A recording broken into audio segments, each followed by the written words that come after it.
What if everything you believed about studying was completely wrong? What if the reason you keep failing has nothing to do with your intelligence, and everything to do with one quiet habit you've never been taught?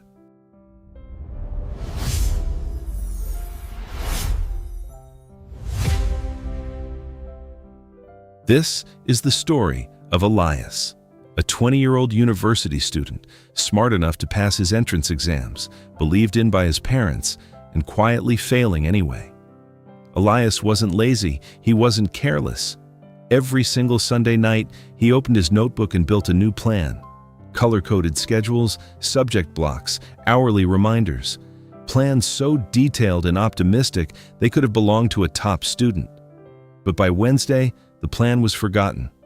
By Friday, he was behind again. He studied in bursts, 2 frantic days before every exam, then nothing for weeks. His assignments were always rushed, always last minute, always shallow. He sat in lectures but absorbed almost nothing. His father called every Sunday evening, a hard-working man who had sacrificed years of overtime to pay for Elias's university fees. "How are your studies?" he would ask, trying to sound casual. "Good, Dad. I'm keeping up," Elias would answer. It was never true. The thing that haunted Elias most wasn't his grades. It was the growing distance between who he imagined himself to be, disciplined, focused, driven, and who he actually was each day. He could picture a version of himself who simply sat down and worked, who didn't need to feel motivated to open a book. But every single day, that version seemed further away. He didn't know that this gap had a name, and that closing it required something far simpler and far harder than a new plan. The breaking point was coming, and when it arrived, it would change everything. Elias had been falling slowly, but slow falls still end with impact. Mid-semester examinations arrived. Economics, a subject Elias had convinced himself he understood. He had attended the lectures, he had the slides, he even started studying 4 days before the exam. But 4 days of anxious, unfocused studying is not the same as 4 weeks of steady daily practice. He sat in the examination hall and stared at the first question. He knew the topic. He had read it. But the precise words, the structured reasoning, the confidence to write, they weren't there. He left 2 questions almost entirely blank. 2 weeks later, the results arrived. He passed, but barely. His score placed him in the bottom quarter of his entire cohort. His academic advisor sent a short, formal email. "We encourage you to reflect on your study habits before the final examinations." Elias sat with his phone in his hand for a long time after reading that. He wasn't angry. He wasn't even sad. He was tired. Tired of starting over, tired of his own excuses, tired of being someone who planned to be disciplined but never actually was. That evening, he went to the university library, not to study. He didn't even open a book. He just sat in the quiet and watched other students work. Some of them were there when he arrived at 7 p.m. When he was about to leave at 9, they were still there. Not frantic, not stressed, just working, steadily, calmly. He didn't understand how they did it. Then an older man walked over quietly and set a cup of water on the table in front of him. What that man said next would be the most important conversation of Elias's student life. Sometimes the most important lessons don't come from classrooms. They come from quiet men who have been watching for 22 years. The man who sat down beside Elias was Mr. Warwick, the university librarian, a calm, unhurried man in his late 50s. "Exam results?" he asked simply. Elias looked up, surprised. "How did you know?" "I've worked in this library for 22 years, Mr. Warwick said. "I know the look." Elias told him everything, the plans, the cycles, the gap between who he wanted to be and who he actually was each day. Mr. Warwick listened without interrupting. Then he reached to the nearest shelf and pulled out a thin, worn journal. He opened it to a page of small dated entries and slid it across the table. The first entry, written 22 years ago, said only, "Read for 30 minutes. Finished. Chapter 1. And stopped when I said I would stop. The next day, the same. The day after, the same. For weeks, months, years. Do you know how a ship is held in place at a dock?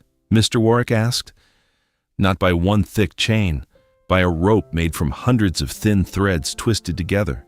Each thread alone breaks instantly, but wound together day after day, they hold a vessel weighing 10,000 tons. He tapped the journal. Discipline is not a feeling. It is not motivation. It is not a plan. Discipline is a rope you build, one thread at a time, every single day. When you skip a day, you unwind a thread. Skip a week, you unwind many. Skip a month, you are back to a single thread, wondering why you feel weak. Then, Mr. Warwick took out a piece of paper and wrote down the 3 threads that would rebuild Elias completely. 3 simple lines. No complicated system, no color-coded planner, just 3 threads to build the rope. Mr. Warwick wrote them down slowly. Thread 1. A fixed time, not a flexible time. You do not study when you feel ready. You study at the same hour every single day.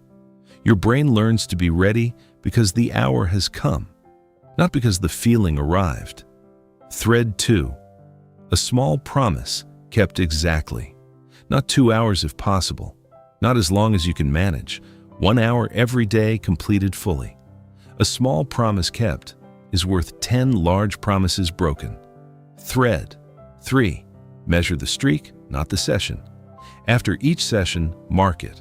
A cross on a calendar, a tick in a notebook. Build the chain. The longer the chain, the heavier the cost of breaking it, and the more you will protect it. Elias wrote it all down. That's it? He asked. That is the whole structure, Mr. Warwick said. Everything else, the methods, the techniques, the motivation, comes after you have built the rope. But the rope comes first. He looked at Elias steadily. The question is not whether this works. It does. The question is whether you will do it on the days you don't feel like it, because those are the days the rope gets built. Elias walked out of the library that night with no new plan. Just one decision, 1 hour every evening at 7 p.m. No exceptions. The first week was deeply ordinary, uncomfortable. He sat down. He opened his textbook. He studied. At 8 p.m. he stopped. He made a small mark on a piece of paper taped to his wall. No fanfare, no feeling of transformation, just the mark. But something quiet was beginning to grow. And by day 18, Elias would feel it. Discipline doesn't arrive like lightning. It grows like roots, slow, invisible, and stronger than anything you can see. Around day 18, something subtle shifted. Elias sat down at 7 p.m. and realized he had been waiting for 7 o'clock. Not eagerly, just the way you wait for something that simply belongs in your day. His roommate walked past one evening and said, "You're always at that desk at 7.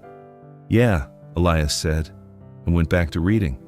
It was the first time he had described himself accurately. In week 8, Elias broke the chain. His father fell briefly ill. He traveled home and missed 2 sessions. When he returned, the calendar showed a gap. He sat and looked at it for a long time. Then he drew 2 marks, not to pretend he hadn't missed, but to acknowledge the return, and he sat down to study. When final semester examinations arrived, Elias didn't feel like a different person. He felt the same nerves, the same uncertainty. But when he read the first question, the words to answer it were already there, built up thread by thread over 90 days of 1-hour sessions. He wrote steadily. He answered everything. His final grade placed him in the top third of his cohort. That evening, he called his father. "How did the exams go?" his father asked carefully. "Really well, Dad." And this time, it was true. Elias later told Mr. Warwick, "I thought discipline would feel strong, like a big force, but it just felt quiet, like something that was simply there." The librarian nodded. That's exactly what it is. A quiet structure you built. And now it belongs to you. If this story reached something in you, if you're tired of starting over, then you're in the right place. This is the Success Storyline. Subscribe, because every week we bring you stories that don't just inspire you, they show you exactly how to change. The next story is already waiting for you.